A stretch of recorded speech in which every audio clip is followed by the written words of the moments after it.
বিশ্বযুদ্ধ বা world war শব্দটা শুনলেই তো আমাদের চোখের সামনে ঠিক কি ভেসে ওঠে? ওই ১৯১৪ সালের পরিখায় লুকিয়ে থাকা কাদামাখা সৈন্য বা দ্বিতীয় বিশ্বযুদ্ধের ট্যাঙ্কের কান ফাটানো গর্জন, তাই তো? হ্যাঁ, ঠিক। আমাদের সাধারণ ইতিহাসবোধ যেন বিংশ শতাব্দীর আগে ওই ধরনের কোনো বৈশ্বিক সংঘাত কল্পনাই করতে পারে না। একদম। কিন্তু ইতিহাস তো সবসময় তার নিজস্ব নিয়মে আমাদের চমকে দিতে ভালোবাসে। আজ আমরা এমন একটা সময়ের গল্প বলতে যাচ্ছি, যা শুনলে বিশ্বযুদ্ধ সম্পর্কে আমাদের সবার ধারণাই একেবারে পাল্টে যাবে। আর সেই চমকপ্রদ সময়টা হলো ১৭৫৬ সাল। মানে বিংশ শতাব্দীর ওই মহাযুদ্ধগুলোর প্রায় ১৫০ বছর আগের ঘটনা। তখনও কোনো আধুনিক অস্ত্রশস্ত্র তৈরিও হয়নি। হ্যাঁ, মানে সৈন্যদের মাথায় তখনও পাউডার মাখানো পরচুলা, হাতে মাস্কেট বন্দুক, অথচ সেই সময়েই মানব ইতিহাসের প্রথম সত্যিকারের বৈশ্বিক সংঘাত বা বিশ্বযুদ্ধটা ঘটেছিল। বিষয়টা সত্যি অবাক করার মতো, কারণ আমরা যখন বৈশ্বিক সংঘাত বা ওয়ার্ল্ড ওয়ার বলি, তখন মূল মাপকাঠিটাই তো হলো এর ভৌগোলিক বিস্তৃতি। আর সেই দিক থেকে দেখলে এই ১৭৫৬ থেকে ১৭৬৩ সাল পর্যন্ত চলা সংঘাতটি আক্ষরিক অর্থেই পৃথিবীর প্রায় প্রতিটি কোণ ছুঁয়ে গিয়েছিল। আজকের এই গভীর তথ্যভিত্তিক আলোচনায় আমাদের মূল লক্ষ্য হল ঠিক সেই জায়গাটিতেই আলো ফেলা। আমরা একটা রোমাঞ্চকর তথ্যচিত্রের মতো ধাপে ধাপে উন্মোচন করব এই ৭ বছরের যুদ্ধ বা 7 ইয়ার্স ওয়ারের আদ্যোপান্ত। ঠিক। আমরা দেখব কিভাবে আমেরিকার সীমান্তের এক গহীন জঙ্গলে শুরু হওয়া একটা ছোট্ট ভূখণ্ডগত বিবাদ থেকে দাবানলের মতো সংঘাত পুরো বিশ্বে ছড়িয়ে পড়েছিল। আর ইউরোপ থেকে শুরু করে এই আমাদের ভারতবর্ষের ভাগ্য পর্যন্ত, মানে পুরো বিশ্বের মানচিত্রকে কিভাবে এটা নতুন করে এঁকে দিয়েছিল। আচ্ছা, চলুন বিষয়টার জট খোলা যাক। এত বড় একটা বৈশ্বিক সংঘাত তো আর একদিন সকালে হঠাৎ করে শুরু হয়ে যায়নি। না, একদমই না। নিশ্চয়ই ভেতরে ভেতরে অনেকদিন ধরে বারুদ জমছিল। এই যুদ্ধের শেকড় খুঁজতে গেলে আমাদের একটু পেছনে তাকাতে হবে।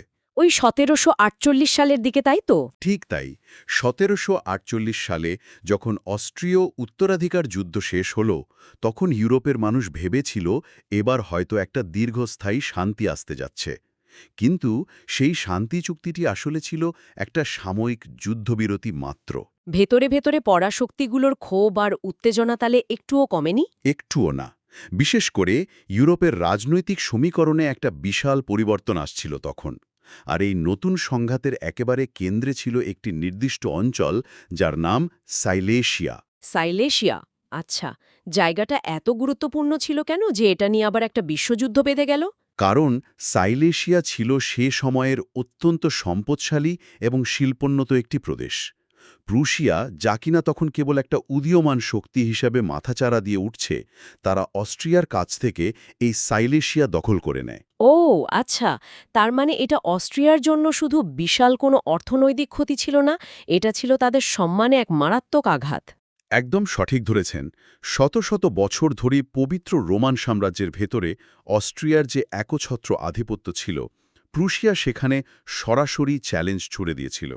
তাই হারানো প্রদেশটি যে কোনো মূল্যে পুনরুদ্ধারের জন্য অস্ট্রিয়া একেবারে মরিয়া হয়ে প্রস্তুতি নিচ্ছিল। তার মানে ইউরোপের ঘরের ভেতরেই একটা বড় ধরনের দ্বন্দ্ব পাকিয়ে উঠছিল। কিন্তু প্রুশিয়ার অস্ট্রিয়ান এই রেষারেষি তো গেল ইউরোপের ভেতরের চিত্র। আটলান্টিক মহাসাগর পার হয়ে উত্তর আমেরিকার দিকে তাকালে তো অন্য দৃশ্য। হ্যাঁ, সেখানে ব্রিটেন এবং ফ্রান্সের মধ্যে ঔপনিবেশিক প্রভাব আর নতুন ভূখণ্ড দখলের লড়াই ক্রমশই তীব্র হয়ে উঠছিল। উত্তর আমেরিকায় ফরাসি আর ব্রিটিশ উপনিবেশগুলোর সীমানা নিয়ে কোনো স্পষ্ট ফয়সালা ছিল না তখন। আর সেই সীমানা বিবাদ থেকেই তো ১৭৫৪ সালে উত্তর আমেরিকায় ওই ফরাসি ও ভারতীয় যুদ্ধটা শুরু হয়েছিল, তাই না? ঠিক। অর্থাৎ একদিকে ইউরোপের মাটিতে অস্ট্রিয়া আর প্রুশিয়ার প্রতিশোধের আগুন, আর অন্যদিকে আমেরিকার মাটিতে উপনিবেশ বিস্তারের প্রতিযোগিতায় ব্রিটেন আর ফ্রান্সের তীব্র লড়াই। সব মিলিয়ে পরিস্থিতি এমন একটা বারুদের স্তূপে পরিণত হয়েছিল, যেখানে শুধু একটা স্ফুলিংয়ের অপেক্ষা ছিল। আর সেই সবচেয়ে বড় বিস্ফোরণটি ঘটল ১৭৫৬ সালে, যাকে ইতিহাসবিদরা কূটনীতিক বিপ্লব বা ডিপ্লোম্যাটিক রেভলিউশন বলেন। আর এখানেই পুরো সমীকরণটা একেবারে উল্টে যায়। হ্যাঁ, এই জায়গাটা আমার কাছে সবচেয়ে চমকপ্রদ মনে হয়। এটা তো অনেকটা বিশ্ব রাজনীতির একটা বিশাল মিউজিক্যাল চেয়ার খেলার মতো। গান থামার সাথে সাথে সবাই এমন সব চেয়ারে বসল যা আগে কেউ কল্পনাও করেনি। একদম। শতাব্দীর পর শতাব্দী ধরে যারা একে অপরের চরম শত্রু ছিল, তারা হঠাৎ করেই একে অপরের পরম মিত্র বনে গেল। প্রুশিয়া গিয়ে হাত মেলালো ব্রিটেনের সাথে। আর ফ্রান্স আর অস্ট্রিয়া একজোট হল। দাঁড়ান, এটা তো অবিশ্বাস্য। ফরাসি আর হ্যাপসবার্গ বা অস্ট্রিয়ান রাজবংশ, এরা তো আক্ষরিক অর্থেই কয়েক শতাব্দী ধরে একে অপরের রক্ত ঝরিয়েছে। ঠিক, ইউরোপের মাটিতে এদের শত্রুতা ছিল কিংবদন্তি তুল্য। কিন্তু হঠাৎ করেই তারা পুরনো শত্রুতা সম্পূর্ণ ভুলে গিয়ে একজোট হয়ে নতুন চুক্তি স্বাক্ষর করে ফেলল।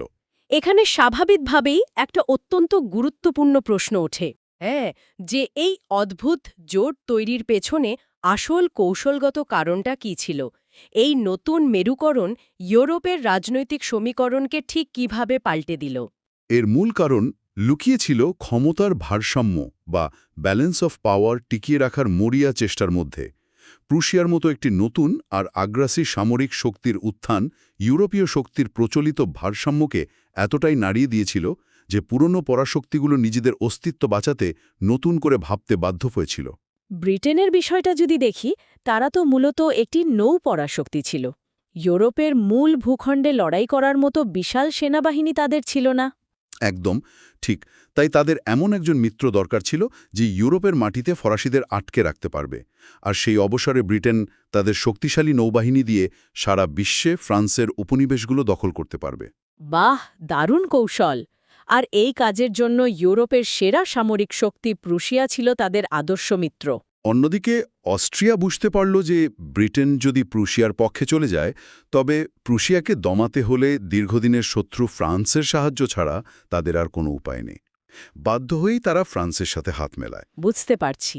এই জোট পরিবর্তনের ফলেই যুদ্ধের ময়দান সুনির্দিষ্ট হয়ে গেল, কিন্তু সবচেয়ে বড় প্রশ্ন হল, এই সংঘাতটা তো ইউরোপের সাইলিশিয়া আর আমেরিকার কয়েকটা বনের মধ্যেই সীমাবদ্ধ থাকতে পারত। এটা ভারত মহাসাগর পর্যন্ত গ্লোবাল হলো কিভাবে? প্রশ্নটা চমৎকার। সে সময় যোগাযোগের গতি ধীর ছিল ঠিকই, কিন্তু ঔপনিবেশিক সাম্রাজ্যগুলোর বিস্তৃতি ইতিমধ্যে বিশ্বজুড়ে ছড়িয়ে পড়েছিল। মানে, একটা চিঠি যেতেই তো মাসের পর মাস লেগে যেত, তারপরেও অন্যান্য দেশ জড়িয়ে পড়ল। হ্যাঁ, কারণ যুদ্ধ শুরু হওয়ার পর এই দুই পক্ষের সাথে একে একে যোগ দিতে শুরু করল অন্যান্য পরাশক্তিগুলো। ফ্রান্স ও অস্ট্রিয়ার জোটে এসে যুক্ত হল শক্তিশালী রাশিয়া, সুইডেন আর স্পেন। আর স্পেনের এই যুদ্ধে জড়িয়ে পড়ার কারণে তার রণাঙ্গন আরও বিস্তৃত হল। স্পেনের কারণে ব্রিটেনের দীর্ঘদিনের মিত্রদেশ পর্তুগালও সরাসরি যুদ্ধের কবলে পড়ে যায়। ঠিক, স্পেন কাপের অর্থনীতি চাঙ্গা করতে এবং ব্রিটেনের বাণিজ্য ধ্বংস করতে পর্তুগাল দখলের জন্য এক বিশাল আক্রমণ চালায়। ইতিহাসে এটাই ওই ফ্যান্টাস্টিক ওয়ার নামে পরিচিত, যদিও স্পেনের সেই চেষ্টা চরমভাবে ব্যর্থ হয়েছিল। ভাবা যায়, একটা ভূখণ্ডের দখলদারি কোথায় গিয়ে ঠেকল? ইউরোপীয় দেশগুলো তো লড়ছিলই, কিন্তু এই লড়াইটা তো শুধুমাত্র তাদের নিয়মিত সেনাবাহিনীর মধ্যেই সীমাবদ্ধ ছিল না। না, একদমই না। উত্তর আমেরিকার প্রেক্ষাপটটা যদি দেখি, সেখানে বিপুল সংখ্যক স্থানীয় নেটিভ আমেরিকান যোদ্ধারা এই সংঘাতে সরাসরি জড়িয়ে পড়েছিল। আর তারা তো এখানে কেবল ব্যবহৃত হয়নি, খুব সচেতনভাবেই এ যুদ্ধে অংশ নিয়েছিল। হ্যাঁ, তারা বুঝতে পেরেছিল যে ব্রিটেন বা ফ্রান্স যেই জিতুক না কেন, তাদের নিজেদের ভূমির ওপর তার বড় প্রভাব পড়বে। তাই নিজেদের স্বার্থ আর অস্তিত্ব রক্ষার জন্য তারা কৌশলগতভাবে কখনো ফ্রান্সের পক্ষে, আবার কখনো ব্রিটেনের পক্ষে অবস্থান নিয়েছিল। উত্তর আমেরিকার ওই ঘন জঙ্গল আর দুর্গম প্রান্তরে নেটিভ আমেরিকানদের কৌশল ছাড়া তো ফরাসি বা ব্রিটিশ কোনো বাহিনীর পক্ষে যুদ্ধ চালিয়ে যাওয়া সম্ভব ছিল না। একদম সঠিক। আচ্ছা, এই জায়গাটাতেই আমার একটা খটকা লাগছে। আমেরিকার জঙ্গলে শুরু হওয়া সংঘাত, নেটিভ আমেরিকানদের লড়াই, ইউরোপে সাইলিসিয়া দখলের চেষ্টা, সব বুঝলাম, কিন্তু হাজার হাজার মাইল দূরে ভারতবর্ষের প্রভাব পড়ল কিভাবে? যদি আমরা বড় ক্যানভাসে পুরো বিষয়টা দেখি, তাহলে এই সংযোগটা স্পষ্ট হবে। ইতিহাসবিদরা একে ইতিহাসের প্রথম প্রকৃত বৈশ্বিক সংঘাত বলেন, কারণ এই যুদ্ধটি নিছক কোনো নির্দিষ্ট ভূখণ্ড দখলের সাধারণ লড়াই ছিল না। মানে, এটা ছিল মূলত বিশ্বজুড়ে সামুদ্রিক বাণিজ্য পথ নিয়ন্ত্রণ করা আর বিশ্ব মঞ্চে ঔপনিবেশিক আধিপত্য বিস্তারের এক চূড়ান্ত লড়াই, তাই তো? ঠিক তাই।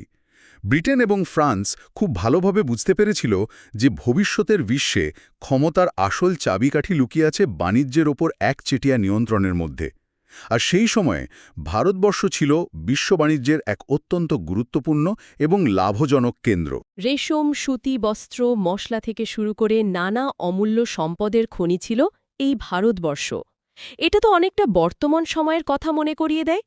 আজ যেমন পরাশক্তিগুলো মাইক্রোচিপ বা তেলের নিয়ন্ত্রণ নিয়ে লড়াই করে, তখন ভারতবর্ষের নিয়ন্ত্রণটাও সেরকমই ব্যাপার ছিল। দারুণ একটা তুলনা টেনেছেন।